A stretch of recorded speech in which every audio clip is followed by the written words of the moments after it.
Genesis chapter 6, verses 1 through 4.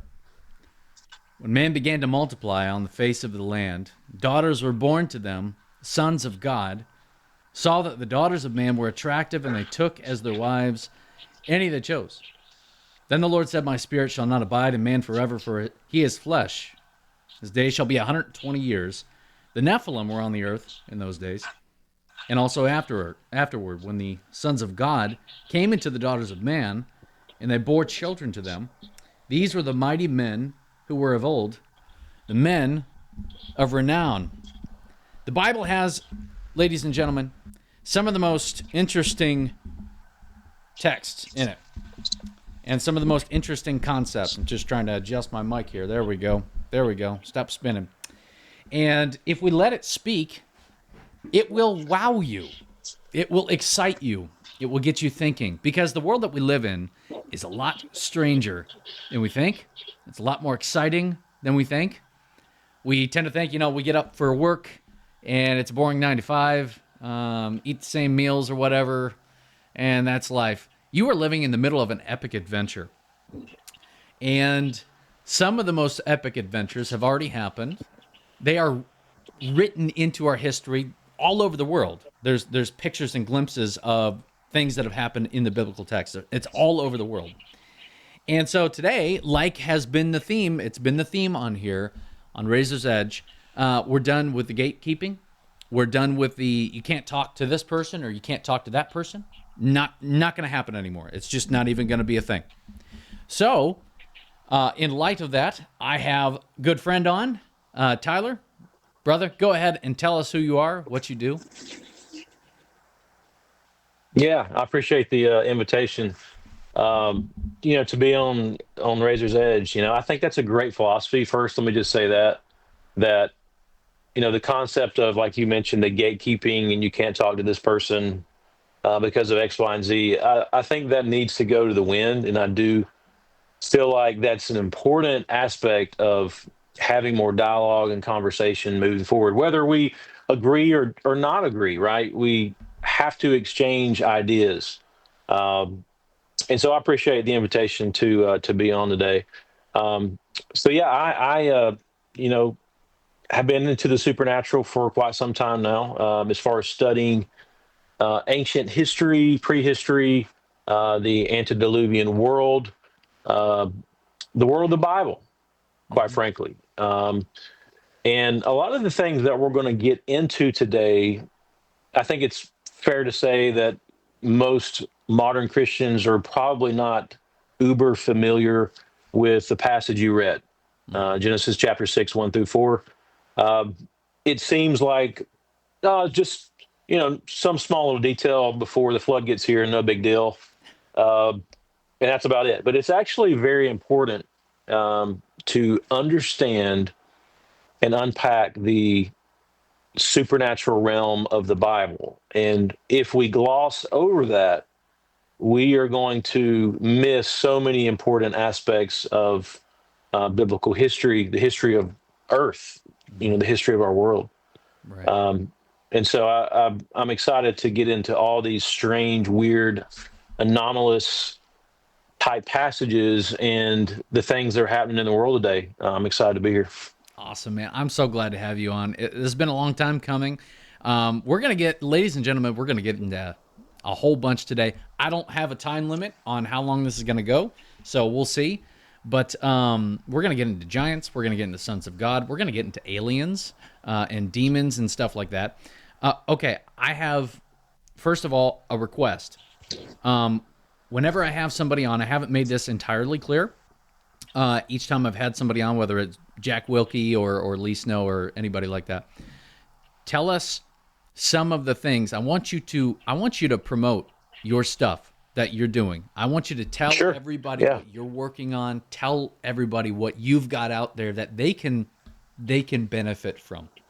Yeah. Well, you see kind of behind me here, I've got three books that I've written here on this topic. The first one is Gospel Over Gods, Jesus Christ, the Fallen Angels, and the Supernatural War of the Bible. That is a chronological study of the supernatural war from Genesis to the book of Jude. I followed it up with a second book, Gate of the Gods, Revelation, the Messiah, and the Second Coming of Babylon. That is a investigation into the apocalypse of John, specifically looking at the supernatural war aspect in the book of Revelation, because I think that part is lost on a lot of people. Uh, Mm-hmm. Many people just avoid Revelation, quite frankly.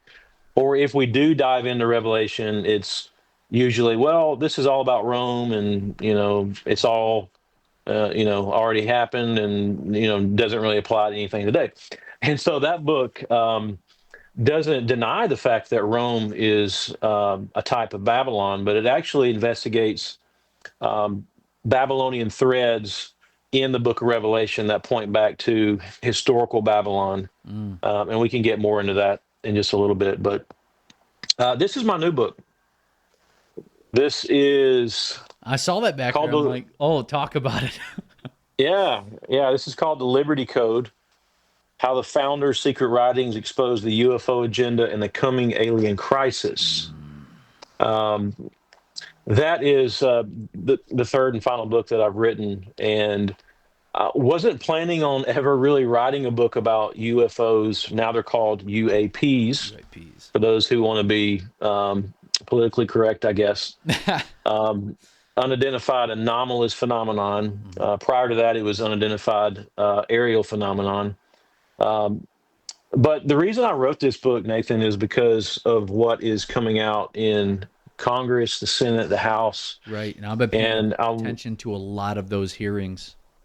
exactly, yeah. And for anybody that is paying attention, they're quite fascinating. You have credible people, high levels of government, military officials, um, members of Trump's cabinet, quite frankly, that are saying they are paying attention to this UFO phenomenon. And so I wanted to investigate the phenomenon and give it a fair shakedown and follow the evidence. All of my books are evidence-based research.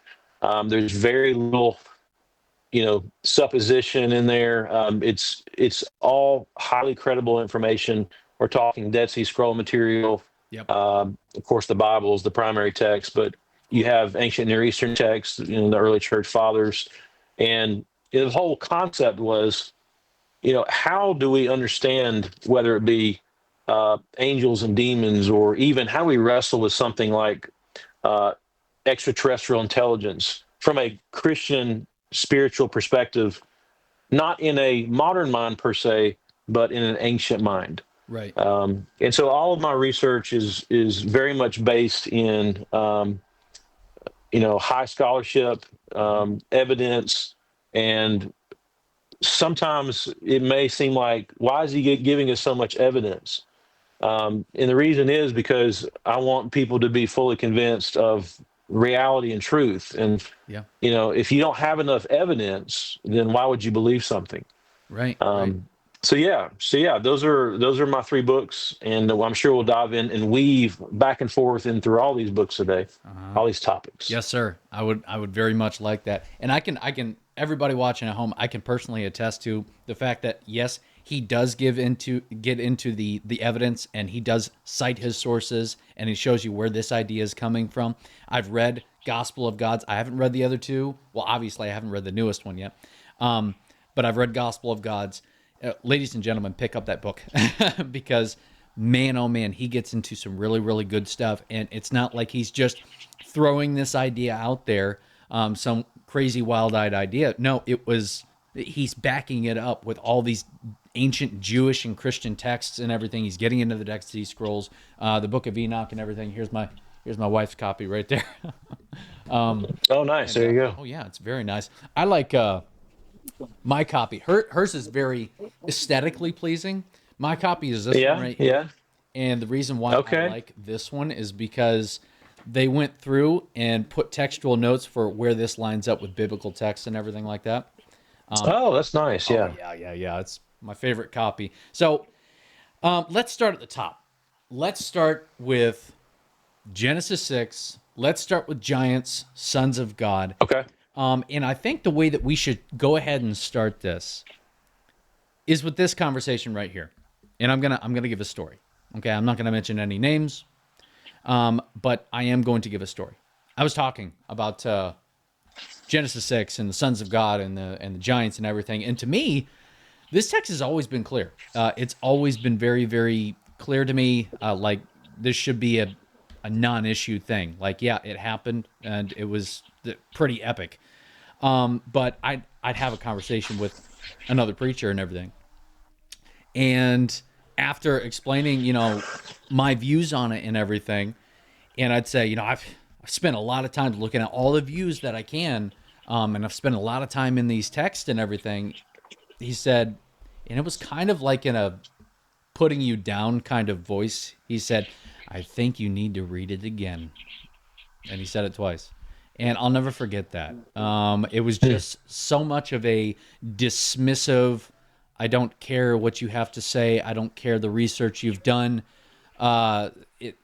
Why is it? Let me ask you this question, okay, brother. Why is it that people seem to get so angry and vehemently opposed to this the most ancient interpretation of the text? And make no mistake, it's the most ancient interpretation of the text. Why are people so angry at that? Yeah, I think it's for several reasons. First, they don't currently believe it. Um, Right. People tend to get angry at things that they don't currently believe in, and most people don't give enough time and attention to try to challenge their own belief on it. Um, a second reason would be in the West, we don't have a supernatural worldview. We have a Right. scientific worldview. Um, That's fair enough. and so the idea of people struggling with it, that's not really the case necessarily in some parts of the world, right? Like where you go over to Africa, for example, and their life is, well, you when you get sick, you go to see a witch doctor and you do all Hmm. these rituals, and they have a different worldview. They have a an ecosystem that they believe exists all around them that is unseen. Hmm. But we in the West, we're not that. We like to put everything in boxes, compartmentalize everything, and if I can't measure it or see it, then it doesn't exist. Hmm. And so this topic, Genesis 6, 1 through 4, which clearly states that the sons of God uh, procreated with humankind. Um, Now, someone says, well, it doesn't say angels, it says sons of God. Can that not be humans? Well, again, if you let the Bible interpret itself, elsewhere in Scripture, in Job and Job 1, 2, Job 38, clearly those are divine beings. Hmm. If you're still not convinced, just pick up a copy of the Septuagint, which was the Bible of the early church, and it says the uh, angelos, or the angels of God. Hmm. So people get mad when you begin to show them evidence of things they don't believe in. And again, we in the West, we don't like to embrace the supernatural. We have ridiculed it uh, out of the halls of the church into conspiratorial podcast rather, Yeah. and we don't take it seriously. And the challenge is, well, just because we don't take it seriously in the modern church does not mean we shouldn't take it seriously. And so, for those reasons, people have been very dismissive and, like you said, very volatile, very angry. I have Yeah. been a recipient of this anger time and time and time again. People, say you're a false teacher. Yeah. They spread things about you that are just ridiculous, and it makes them so angry. Yeah. And I don't understand it, Nathan, because it's like, okay, why are you defending Satan? I mean, why are you giving him an out? Right. You know, Yeah, you're it right. it doesn't make any sense. It doesn't. So, I've had people, whenever I've talked about this, people I love and respect, brothers and sisters in Christ. Man, whenever I share this, what the text is saying and everything, I'll be called dumb for believing it, for believing what the Bible says. Straight up, even by people I really, really respect and I love and I'm really close to, and it's so disheartening. And so, my question would be, why why do you think strategically Satan would want you to not believe that? I have my own answer, but I want to hear your answer to that first, if you know what I'm asking. Yeah, maybe rephrase it for Sure. me. Why does it play directly into Satan's hand to not believe Gotcha. what this text is saying?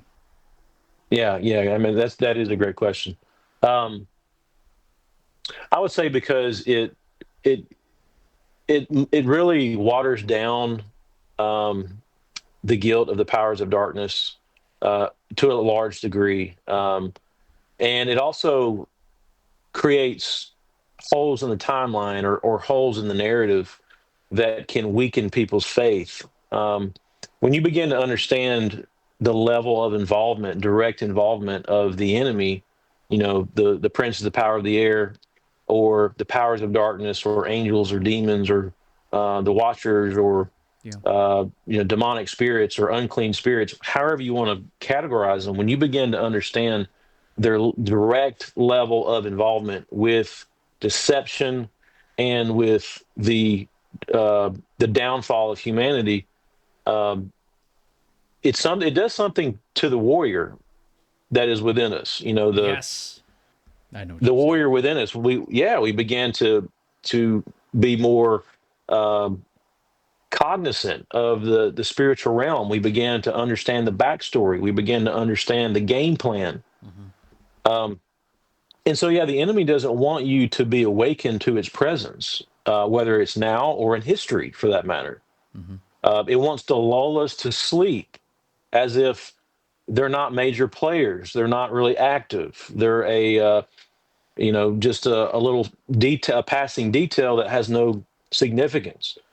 And when you begin to understand, wow, okay, uh, these sons of God, or these B'nai Ha Elohim in the Hebrew, they are directly responsible for the fall of man pre-flood, before the flood. That's huge That's because huge. that level of rebellion and involvement precipitated a global catastrophe Yeah. where God is wiping the slate clean. Hmm. I would ask, maybe go back and read Genesis 3:15. Hmm. Just read Genesis 3:15. And what I found myself doing is asking more questions instead of just reading over a text and going to the next verse. Yeah. When you read passages like Genesis 3:15 and the very first messianic prophecy, the very first prophecy in general, um, God is rebuking the serpent, Hmm. and he talks about two seed lines. He talks about the seed line of the woman and the seed line of the serpent. Hmm. When's the last time you heard anybody discuss, well, what's the serpent's seed line? Well, I hear it. I hear it a lot, and I partially agree with it when I do hear it.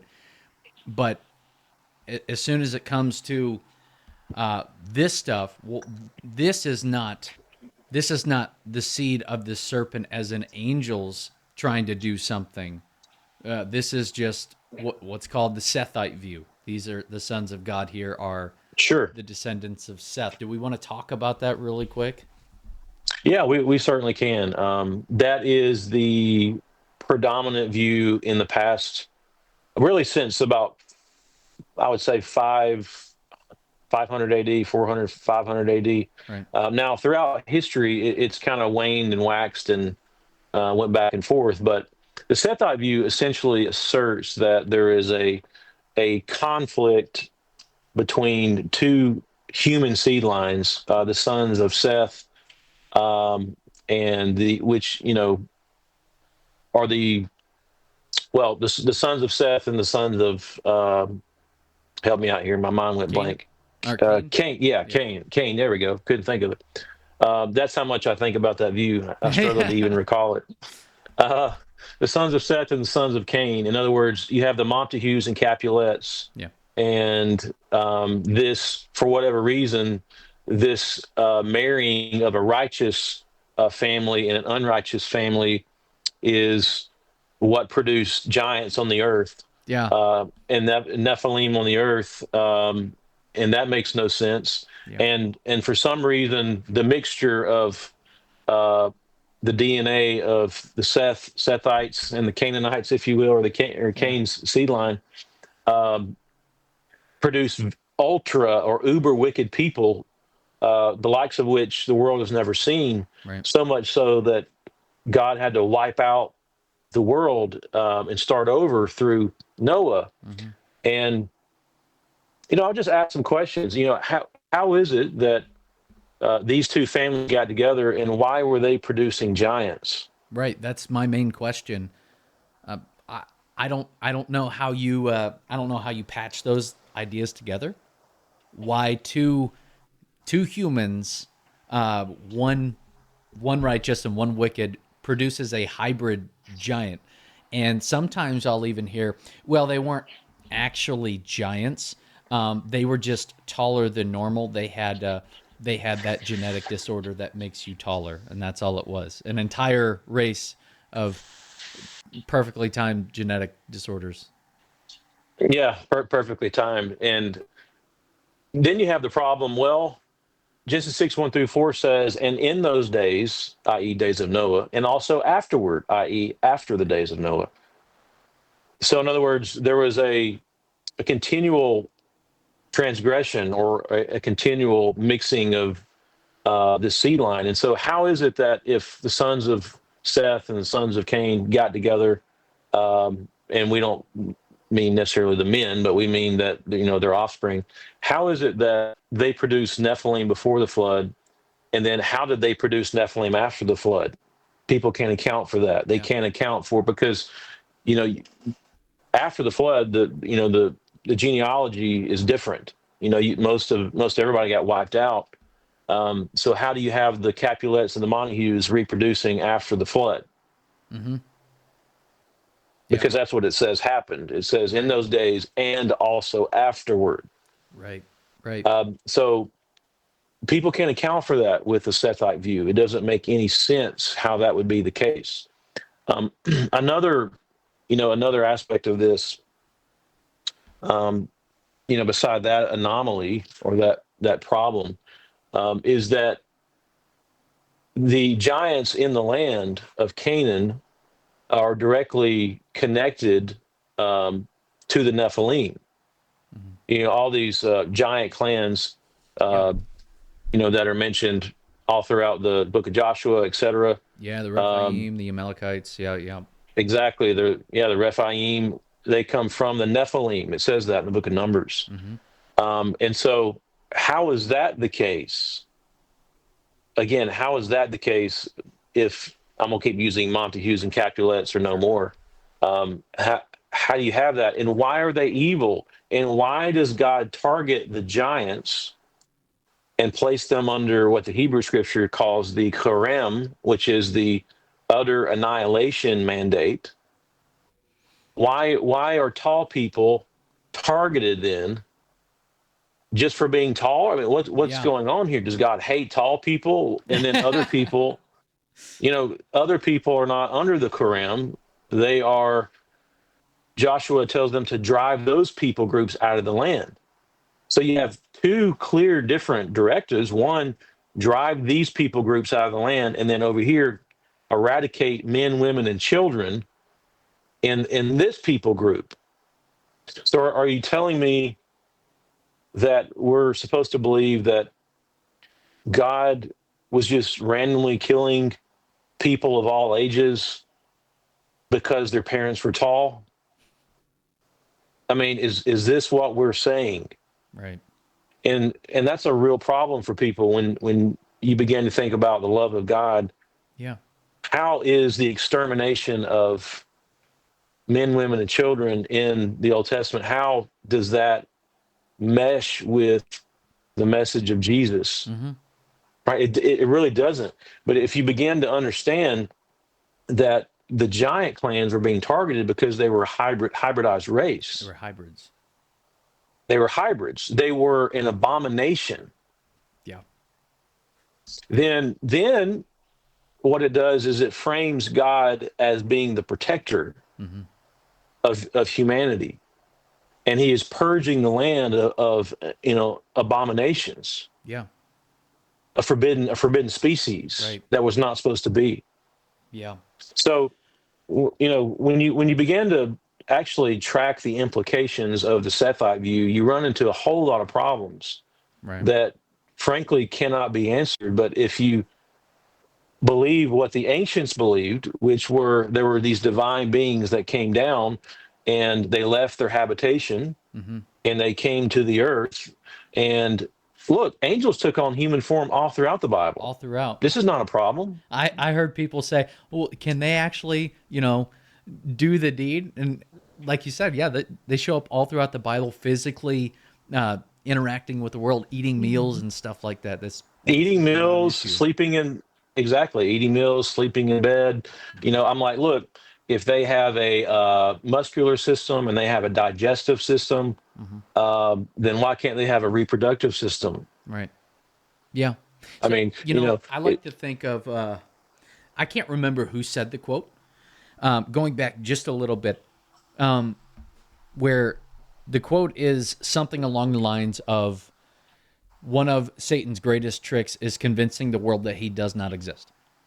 And when you distance yourself away from the spiritual warfare that was going on back then, you're going to distance yourself from the spiritual warfare that is going on right now. We like to think that after the New Testament times and everything, and Jesus declared victory, which he absolutely did, Satan just backed off and said, well, can't do anything now, so I'll just sit back and wait. That's a good way to make yourself a right. target. So, okay, question: why strategically, why would um why would these sons of God do this thing in Genesis 6? What was the mission? Yeah. Well, first, I think it just starts out with the very basics, which is what the Bible says. They saw the daughters of men were attractive. I mean, I think it really basically can boil down to uh, there does seem to be just an attraction there, Sure. that they wanted to. Uh, they saw the beauty of the daughters of men, and they wanted to have families. Evidently, Hmm. we and so that's another interesting aspect of this. It doesn't say that they necessarily raped the women, or Hmm. it says they took wives. Yeah. They took wives, and so why would they want to do that? It wasn't just a mere sexual attraction. It was um, they wanted to father their own offspring. Which is They very wanted, interesting coming off the heels of in Genesis where yeah, God created his own image bearers and he created exactly, everything after its kind. And there might be a little bit of something there about I want my own image and I want something out of my kind or something like that. yeah. It certainly may be. Um, Satan in Isaiah, it talks about his motivation, his manifesto, that he wanted to be like the Most High. Hmm. Well, it could be the case that these angels wanted to be like man. They wanted to have the human experience. We're totally in the dark as far as what is the experience the angels had um, in the unseen realm. Hmm. We have little snapshots of divine council meetings, etc. But what is that experience like? How is it different? We know that it's not designed. Heaven is not designed for procreation, Hmm. so they're not having that experience. But for whatever reason, this is an experience that God placed upon the earth. Hmm. So it's different. And so they want to do something different. They want to have a different type experience. They want to have a human family. They want to have offspring. They want to have uh, a sexual partner. They want to, have all these experiences that we have. Now, that's probably what was going on in the mind of the angels. Now, in Enoch, it does say, which Enoch is not in the canonized scriptures, at least not in ours. It is in the Ethiopian Yes. tradition in their Bible, but it does say that they made mutual imprecations, and almost like it was a strategy that they all swore an oath, they took an oath that they were going to follow through with this plan. Yep. So, beyond just, if that's the case, beyond just the mere attraction and the human experience, there does seem to be that there was a premeditated plan to infiltrate and destroy humanity. Right. And so, what would be the reason that would take place? Well, it doesn't have to be. It's not really complicated. If that's the case, they obviously want to destroy the image of God on earth. They want Right. to mar what God has created. This is why they are fallen angels. Mm-hmm. Okay, they are fallen because they have rebelled against God. They are in opposition to God. They are always looking to share or exchange blows with Yahweh, the Most High, the Elyon. Mm-hmm. And so, yeah, I mean, this is why they're fallen. They're trying to Right. destroy what God has created. Yeah. And this is what Satan wants. Satan wants to Yeah. kill and destroy. Yeah. So, I don't know if so the jury's kind of out, at least in the way I look at it, and then certainly when I read First Enoch and I compare it to the biblical text and everything like that. The jury's kind of out on if Satan was directly involved with what happened with these 200 watchers and everything. But I think it's really, really important that, 3 chapters ago from Genesis 6, 3 chapters ago, Genesis 3:15, Satan has this promise given to him by God. There's going to come somebody from the seed of the woman that is going to destroy you, basically. And Satan, from then on out, all throughout the Old Testament, you see him trying to destroy the seed line, destroy the promise of the Messiah before he can ever even get there. And we just lost Tyler. Hold on, everybody. We'll get him back. Get you We back. lost you, man. Okay, it's all right. No, it's all right. We'll just keep going. Now you're going to have to fix it in post, I guess. Yeah, I'll fix it in post. Or I'll just leave it the way it is. I don't care. So let me go with So what I was. you said the jury's out, and then we got cut Oh, and off. then you got just gonna. Okay, so I was saying that the jury's out on whether Satan was directly involved with what happened with the 200 watchers that came down, on Mount Hermon in Genesis 6. But I do think he was indirectly involved if he wasn't directly involved, because ever since Genesis chapter 3, 3 chapters prior, you know, Satan has been trying to destroy the seed line, destroy the promise of the Messiah before he can ever come. Right. And among some of his first few attempts, you have Genesis 6 here, literally trying to create a race of human angelic hybrids, well, to destroy the promise of the Messiah to ever come.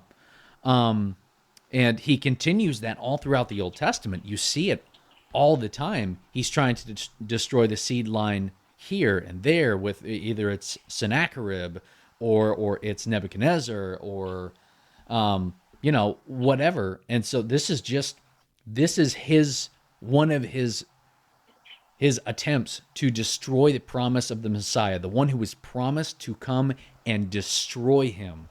Yeah. He's I throwing mean, everything he's exactly. got at it.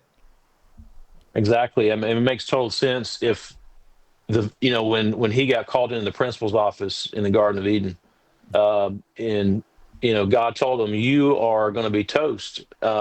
This woman that you've deceived, one of her offspring will destroy you, Mm-hmm. crush your head." Well, it makes sense that he would want to stop that. That he's going to prevent that. How do we do that? How do we snuff that out? And so you see episodes in the Bible where there's mass killings uh, of God's people, and you see, even trying to kill like Israelites in Egypt, and Hmm. their children, and you look at Moses and how Moses was spared from the killing that Pharaoh was trying to set forth. You see that in the New Testament where uh, Mary and Joseph essentially flee to Egypt, if you will, Hmm. um, to escape the mandate of the killing of the Messiah. Um, so yeah, I mean, it makes total sense. If I were Satan, if I were the devil, like Paul Harvey, used to say, then it makes sense that you would try to stop that prophecy from being fulfilled. You would stop that seed line at all cost. At all costs. Yep. And it certainly seems like during Genesis 6 or the events before the flood, he got the closest that he possibly could to wiping it out because all it was down to was Noah and his family in the entire world. And, I've seen Yeah, like estimates of how many people would have been on the earth before the flood. And they broke down the math pretty well. And there would have been millions of people, maybe even billions. And it all came down to Noah and his family. God was protecting them, and Satan was trying to wipe them out to stop God's plan from ever happening. And, bouncing off of that, what's really, really interesting is after this attempt to make hybrids of the human race and everything, and make these beings, these giants, into their image instead of, the pure image of God, human beings. What you see, specifically when it comes to the rest of the law of God, you see a lot of warnings against hybrids. You see warnings against bestiality, mixing two cloths together, a whole bunch of stuff like that. And that is because I believe God is a God of order, not chaos. Like I said at the beginning, every time he makes something in the first few chapters of Genesis, it's always after its own kind, after its own kind. And Satan comes in, and these sons of God come in, and they make hybrids. And it's, of course, you see this reflected in the law of God later. This is a bad thing. Mixing things like this is a bad thing. it is. It is a bad thing, and you know, not to jump ahead, but essentially the early church believed that the demons of the New Testament, which are called unclean spirits, Hmm. right? That they are unclean because they are of a forbidden mixture. Yes. And so they believe that the demons that Jesus cast out are the spirits of the Nephilim giants. Yeah. This idea that they're unclean because they are a forbidden mixture. Uh, Uh oh. Something I want to go back to, though. Hold on, buddy. Losing your connection just for a second. Let's see if it stabilizes. Okay, can you hear us?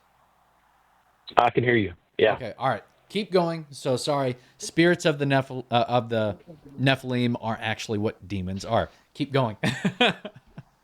Yeah. Yeah. Let me also say this. So this goes back to the era of the flood. The Bible says that Noah was perfect in his generations or his genealogies. Now that's a big detail. That is. Um, Many people that dismiss the supernatural interpretation in Genesis 6 1 through 4 say that that only references his morality, that he was loyal to God. Okay, you're right. He was loyal to God, and it can reference that in some instances. But it also talks to his genealogical perfection. In other words, if it's the case that there was a tainted seed line that was being spread throughout the earth because of this forbidden mixture of angelic and human, then whoever God starts over with does not need to have that in their bloodline. Hmm. And so that word is a word that can also indicate that he was purely human in his genealogies. Yeah. He was not someone that was tainted by Nephilim blood. Yeah. And that's a small detail in Genesis that is really a pretty profound.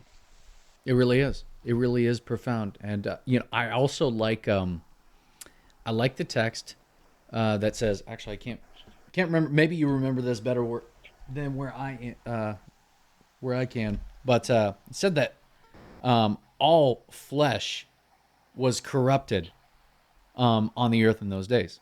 It says all flesh was corrupted. And I was reading a book by Rick Reiner, I think his name was, and he just came out with a book called something about fallen angels, monsters, and the world Brenner, I think before the it's Rick flood. Brenner. Rick Renner, Yeah. that's right. Really, really fantastic book, and he has a good emphasis on that text that says all flesh was corrupted. And so from there, you get into, well, these sons of God or these Nephilim or whatever, they didn't just do stuff to humans, they did stuff to animals as well, which is probably where you get all of the legends of, like, say, the mermaid and the Cyclops and stuff like that all over the world. Normally, when things happen Yeah. all over the world, there's a there's a thread of truth in it. Exactly. Yeah. No, I think you're exactly right there that, this is, why could God not come up with a way just to wipe the humans out? Why is he also wiping the animals out? I mean, yeah. I Maybe mean, there's a reason. right? Maybe Why does there's he a got to wipe reason there. everything out? There's a reason, Yeah. Why is man. he wiping the animals out? And so you're right. That was a part of the ancient perspective that they also sinned against the animals as well. And so you have for example, Greek mythology, you have this belief that, there's these not only hybridized humanoids, but there's hybrid uh, animals, animals that have been tinkered with, if you will, that are half this, half that. And so you have centaurs and things like that in Greek mythology. Hmm. You say, "Oh, that's Greek mythology. It's just, don't pay attention to it." I'm certainly not saying everything in Greek mythology is Sure. historical, but what I am saying is that the underlying storyline of other beings or hybrids is very consistent with the Bible. In fact, Nathan, Hmm. the Bible even uses the word titans, referencing the Greek titans, in two places, Book of Samuel or Second Samuel. Hmm. It says the valley of giants, the valley of the Rephaim. In Hmm. the Greek text, it's the valley of Titanes, Mm. and Titanes is the word for titans. Wow, I didn't know that. So, yeah, it actually uses those terms that are pulled directly from Greek mythology, and so you have that, which the Bible is linking the giants to the titans of Greek mythology, and then in the New Testament, the book of Jude, and Second Peter talks about this as well. That these giants, excuse me, these angels, Hmm. these sons of God that fell, are locked in uh, Tartarus Yes. or Tatarao. Well, this is a specific place that is only found in Greek mythology, Yep. where basically the Titans were punished, they were placed. Hmm. And so, why is the Bible pulling terms directly from Greek mythology into the text if there's nothing to see here? You're right. Yeah, absolutely. Um, I don't like the excuse, well, that's just Greek mythology. Like, we can all agree, yeah, there's things in Greek mythology that obviously are like, what's going on? But there's hints of truth, biblical truth, all throughout all of these ancient societies, whether it's ancient Greece, the Native American legends, because there were giants recorded in Native America as Yeah, well, these things are literally, as much as the flood legends exist all over the world, and as much as legends of Noah and the Tower of Babel exist all over the world in almost every single culture, okay? Giants too, and these divine beings coming down out of the heavens, acting as gods. Um, you find this stuff. It's all over the world. So the question is, are you going to put on your thinking cap and go, okay, clearly there's some sort of connection here. I wonder if there's some truth to it. yeah. If the same storyline is being told ubiquitously throughout the world, and this is before the age of connectivity and internet. Why are these same stories being told? Well, probably because it happened. And I would say just because it's mythic doesn't mean it's not historical. Mm-hmm. Um, that is a transformational piece that we need to see in our mind. And again, if you dismiss Genesis 6:1 through 4, you won't see it. Right. But if you embrace and let the Bible define its own terms, that these sons of God, according to Job 1, 2, and 38, are divine beings who are fallen, uh, then you begin to see how the Bible is connected. And to me, Nathan, that is one of the biggest takeaways is that the Bible, in its supernatural context, has the answer to every religion and every story. Yes, sir. The gods of the nations, we hadn't even talked about that yet, Yeah, but you're right. the gods, the pagan gods that have been worshiped for millennium, thousands of years, Mm-hmm. the Bible has the answer on that if you will let it. If you will let it. If you simply want to relegate that to the imagination of ancient people, you're going to miss a significant part of this whole construct Yep. of God versus the fallen angels. You're right.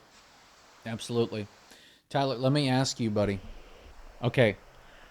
Is there any connection with what happened all the way back here, Genesis 6, and what we see going on today with UFOs, UAPs, aliens?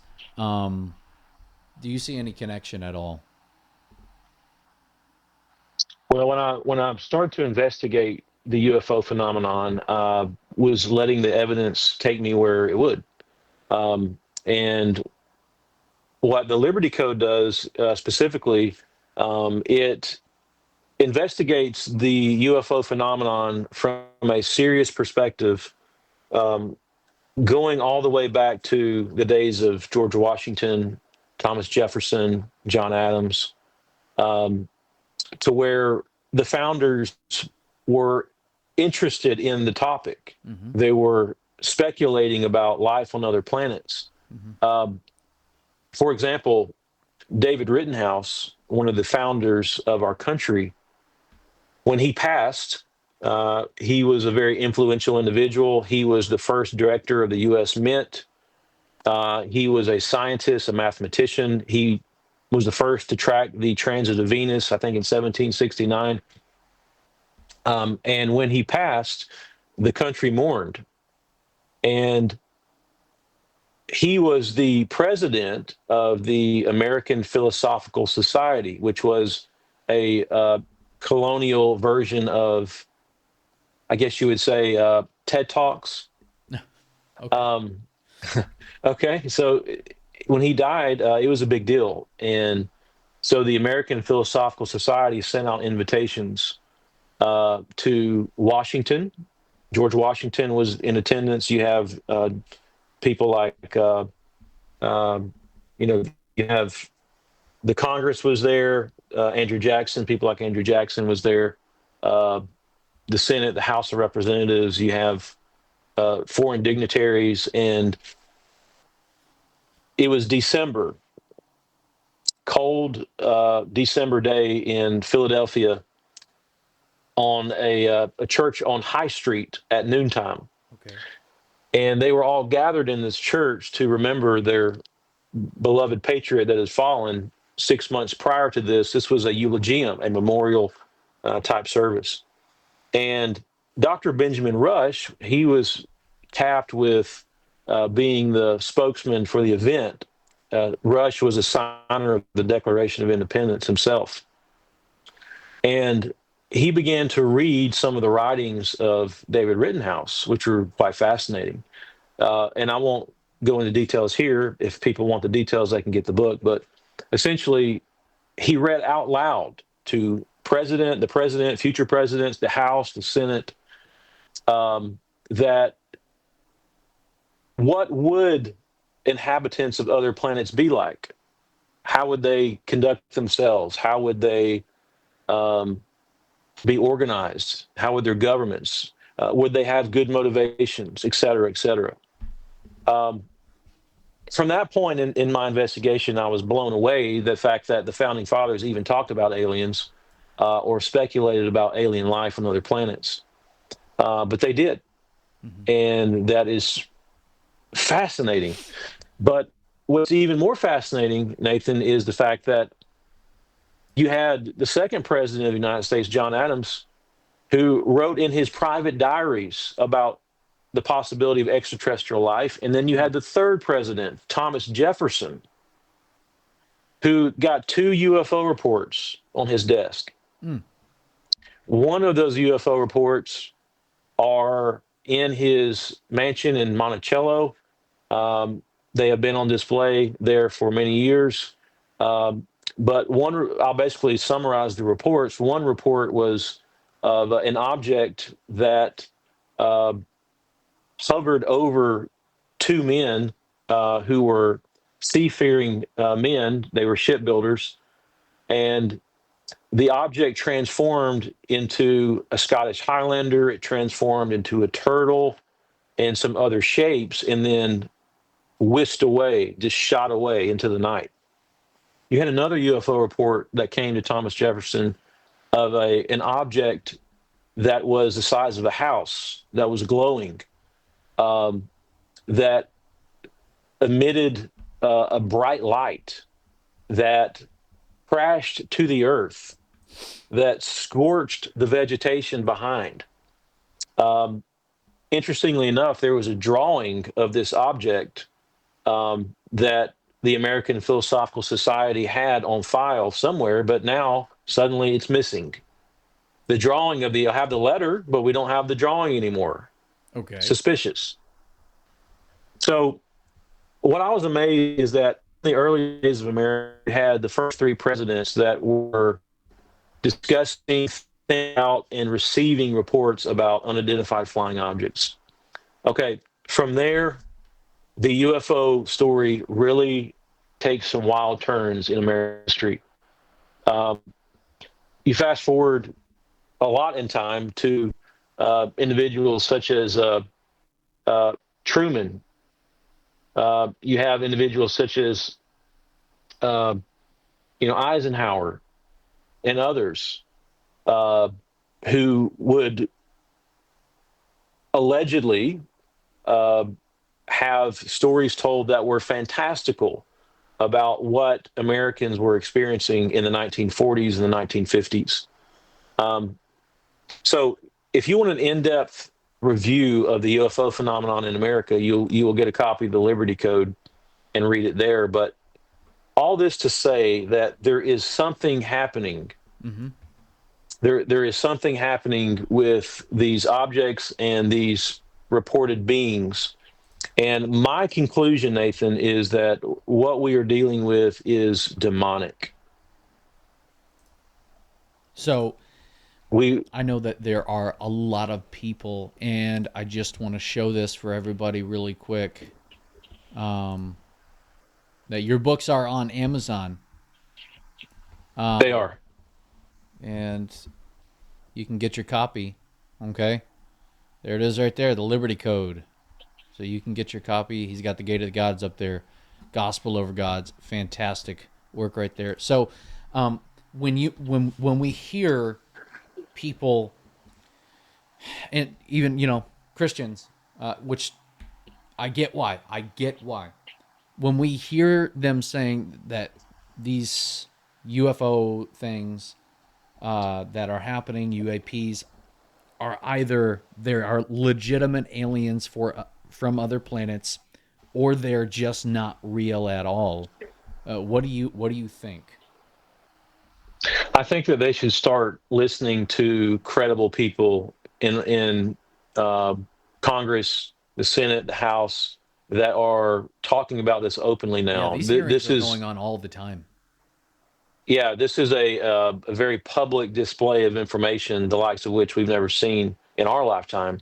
But when you have the Vice President of the United States, J.D. Vance, say a couple weeks ago that he is obsessed with UFOs and he is taking the entire month of August to investigate this phenomenon, stop and pay attention. Right.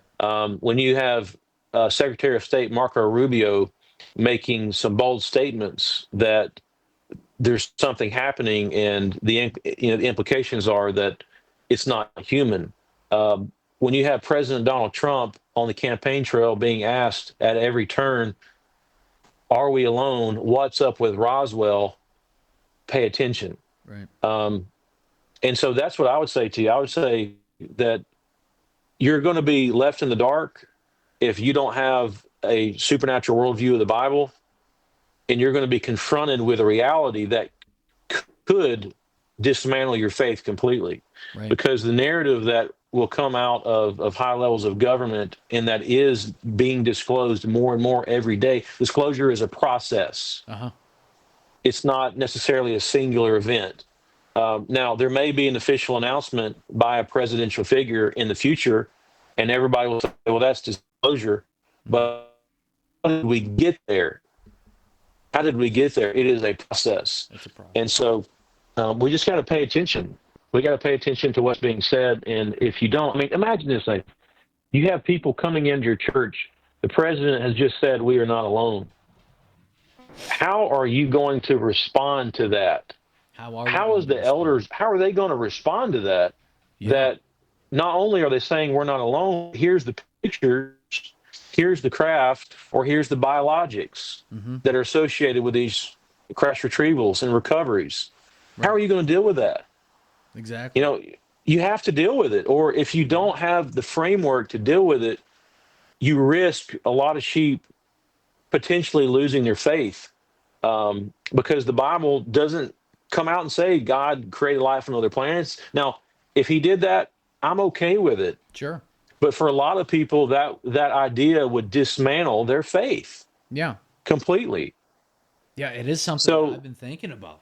Like, were that to happen, and people say that disclosure will never happen, and aliens aren't real and everything, and well, we have said in the past 20 years XYZ can never happen, and then here we are today and it's happening. Whether that's AI, whether that's potential civil war, we don't have to get into that, but and yet here we are. And with these councils going on, these conferences, not conferences, but the hearings on UAPs and UFO phenomenon, and we're not, these things are not human. They would say they'll say these things are not human. We are getting closer to the point where, okay, we need to start thinking about a response. What is going to be said?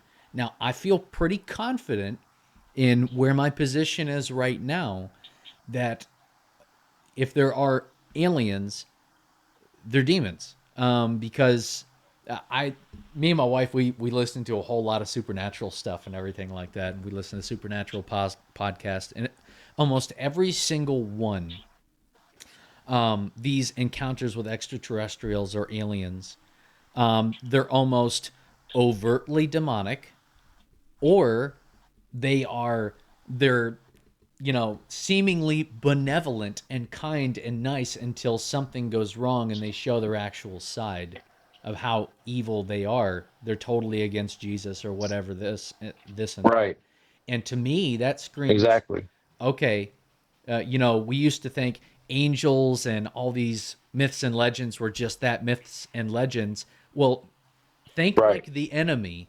The enemy would say, okay, let's tap into that. Yeah, we're not these myths and legends. Yeah, we visited your planet before, and we tried to talk to you, but you weren't willing to listen. We're from so and so planet, and we want to help you with technology and stuff exactly. like that. Oh man. Yeah, and let me make some correlations here, um, that I think are important. There seems to be a singular thread that runs through Genesis 6 and the UFO phenomenon, and it is in both instances, uh, there is an exchange of technology going on for uh, really the destruction of man. You had, in Enoch, this idea that they were essentially introducing mankind to a primitive form of technology, or a different form of technology. And now, what are we hearing? We're hearing that in instances, our government has a crash retrieval program and reverse engineering program of non human craft, not only America, but all the major geopolitical powers have their own UFO program and have all listed in the book. Uh-huh. And occasionally they get these, what they call donations, that this non human tech, in their words, is just left for us to recover. You know, where is this heading? Well, they seem to see a pattern that technology is a way that man seems to destroy themselves more and more. Yeah. And so it's interesting that Yeah. what happened in Genesis 6 is happening all over again. And you say, well, they're not, reproducing or whatnot. Well, there are allegations, um, both on Capitol Hill. I was watching a video the other day where a Congress member said that it's come to them on Capitol Hill that there is a hybrid program creating hybrids uh, in our country. You have people that, uh, yeah, you have people that are allegedly abducted or Mhm. taken, where samples are taken from them, experimental things are taken from them, from these non-human beings. Now, you and I weren't there. We're taking someone that has been traumatized at their word, but there does seem to be direct correlation with Genesis 6 1 through 4 and what is happening today. Yeah. Yeah, I think you're right. There's some sort of connection going on. And I got to tell you, it's kind of scary to think about, man. But we're getting closer to where all this is going to come to a head, and I'm going to tell you again. And if you're tuning in to Razor's Edge and this is like not what you expected, well, you're right. These are the kinds of conversations that I want to have on every different subject, every different topic. No more just keeping in our echo chamber. We need to talk. But we like to say that sort of thing could never happen here. We said that with 9/11. Well, it happened. We say that with the kind of technology that we have today. We say that with AI. That's my biggest one to remember right now is the advances, the exponential advances that we are making in AI right Right. now is absolutely scary, dude. Um, and then I think back and I try to put like all of human history in my mind as much as I can. Why is it that humans have existed, depending on what you believe about the Bible and what it says? I believe that the Earth is around 6,000 years old. That's just me. When you look at the thousands of years of human history, why is it within the past 200 years, all of a sudden we start exploding in technology? Why did that not happen before? Do you think there's a connection at all? Well, allegedly, there seems to be a connection that, and there's been allegations made that a lot of the advances in technology since the UFO phenomenon has ramped up in America, namely in the 1940s, the 1950s, that there were derivative technologies taken from some of these donations of craft, if you will. Mm. Um, and, even just a couple of weeks ago, uh, someone in the Trump administration that's over technology basically said, we now have the technology to obliterate time and space. Mm. Yeah. He said that out loud, and it's also been said that the real power is not the craft themselves, but the energy source that is powering these craft. And just imagine if it is the case that we have some kind of black tech that is under the radar in black budget programs, and that's what the allegation is, Nathan, is that um, the technology since the 1940s and 50s has been basically placed in the hands of private aerospace companies, um, such as Lockheed Martin or Yeah. Raytheon or some other companies, for them to figure it out so that they can't be Freedom of Information Acted, Mm. FOIA'd, if you will, because they're in a third party, and that we have some technology that is revolutionary to mankind, and we could really, if it gets in the wrong hands, you could really destroy life as we know it very, Yeah. very quickly, Yeah, you really um, could. very, very quickly. And so this is why there is a new space race. Mhm. Um, the space race is while they're trying to literally go to space, and we'll talk about that in a minute if we have time. But the space race now is who can be the first to reverse engineer and perfect the technology. Yeah. Because whatever country can harness the power of these technologies, game over for the other countries. And so there is a secret race, if you will, to understand and harness the power of um, this tech to master the other countries or geopolitical powers on the earth.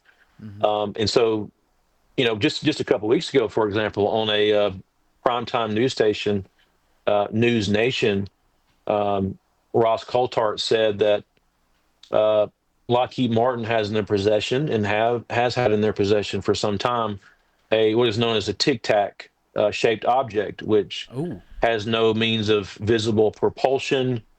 There's no wings, no exhaust coming off of it. Um, they have the video or that they is have not the a. actual object, they said. They have the object itself, and they have Oh. video. Yes, the allegation is that one of the famous UFO incidents, the Tic Tac or the Nimitz incident that happened off the coast of California, I believe, that back in 2000, early 2000s, that was a blue on blue um, operation where our USAPs or you have SAPs, USAPs, and WUSAPs, and Hmm. essentially you have waived unacknowledged special access programs or special access programs that this is almost secret military inside of our government that are housed in the executive branch, and they have this advanced technology, and occasionally they will test it on our own people. They're not harming people, but they are testing the sensor systems and see if they can, essentially understand what is happening on a broad worldview. And so this was apparently a blue on blue operation, and the sensor systems did pick it up. And so anybody can Google the Tic Tac Nimitz incident and see the video that is on thermal. Um, but yeah, it's quite fascinating the fact that if this is the case, that we have reverse engineered a lot of this tech, that we have are using it in a profound way. And let me just throw another interesting aspect into this, if I can. Yes, sir. So, one of the more troubling um, bits of information that has come out to this is that uh, our government and other governments use what they call psionics. Um, we would call them maybe psychics, which we think Yeah. of Madame Leona, and we think of movies and stuff like that. But uh, there is a real element in our government that has been declassified to where they are using certain people have certain propensities to connect with this other reality. Hmm. Now, the Old Testament would warn against this over and over. It would talk about how Israel would not need to seek uh, the uh, the pagan ways or the Medium. necromancers, Yeah, the yeah. mediums, to stay away from these things. And what is through uh, disclosed uh, operations such as Skywatcher, which is uh, a transparent organization that has former crash retrieval program members in its network. They are summoning or inviting the phenomenon to appear and to you know be measured and to land in front of them, essentially. But they are doing that by using what they call psionic assets. And so these are people that are reaching out, trying to tap into some darkness to invite the phenomenon to come into their presence. And so that is a another Mm, spiritual component to this, that man. it points to a demonic uh, happening, which Scripture warns us against. Right. And that seems to be something that is on the forefront of all this. Is just try to summon these craft or try to Right. connect with these beings, invite them in your life. that kind of thing, and that is such a deceptive uh, mission, I believe, of these Yeah. beings, which are in my mind, fallen angels. Right. Yeah. When I read those warnings in the Old Testament where God says, you know, don't go to mediums, don't go necromancers, don't call out to the dead, don't do all these mystical, magical stuff. Okay. And Christians will say that, well, this stuff doesn't actually happen. It doesn't actually work. God doesn't warn us against something unless there's an actual spiritual threat. God's not going to say, okay, I give you a new command, don't go flying off of a mountain. Well, you can't fly. He's not going to do that. He gives us commands because going against the commands has actual danger. And so the translation of the mediums and the necromancers and all this magical stuff that happened in the Old Testament, the translation of that into today would be reaching out to UFOs or aliens and manifesting these higher dimensional beings that are totally benevolent and they just want to be a part of your life and everything. Exactly, yeah. And there's specific protocols that exist out there, like CE5 and some others that um, people are doing. But yeah, you're exactly right. Just ask a common sense question: would God warn them not to do this because it worked or because it didn't work? I think it's an easy answer. Yeah, because it Right. actually works. Don't do it. Yeah. Exactly. Yeah. Well, buddy, I think we're gonna leave it off right there. This has been awesome, dude. This has been awesome. We got to do this again. We got to have more conversations like this because the spiritual implications of all this. I mean, if you ignore it, the problem's only going to get worse. And that's really what Satan wants us to do: is to ignore this because it's too unconventional. It's too hard to think about. I don't. I like my faith. I like the Bible, but I don't like it getting too real. Is the implication that I Yeah. hear when people push back against this stuff? I hear it all the time. They're Christians and everything, but they don't like anything supernatural being talked about. When our entire faith is all supernatural. Like Yeah. everything about the Exactly. Christian faith, that's Yeah. all supernatural. So, buddy, I want to thank you so much for coming on today. And Tyler, do you have any last words for anybody, for everybody watching? I would just say if you find it fascinating, interesting, pick up a copy or several copies of the book. I think whether you agree with everything or not, you'll learn something new, and you'll see something that has plenty of evidence for it. And more importantly, you'll be prepared for what's coming down the pipe. I mean, more and more we are hearing echoes of "we are not alone." We are. NASA just announced a couple weeks ago that they believe they found proof of ancient life on Mars. You have Professor Avi Loeb making a tour on all of the news channels. Harvard professor, physicist, declaring that this object that is hurtling towards space, known as 3I Atlas, on a scale of 1 to 10, has a current rating of 4 to be extraterrestrial. Mm. I mean, Oh yeah, I've been these doing topics research on that too. are, yeah, yeah, these topics are becoming more and more prevalent, um, and they're not conspiratorial. These are serious people saying these things. So Christians have to engage themselves, whether they wanted to or not. Now is the time you have to get into the discussion. You have to. Yep.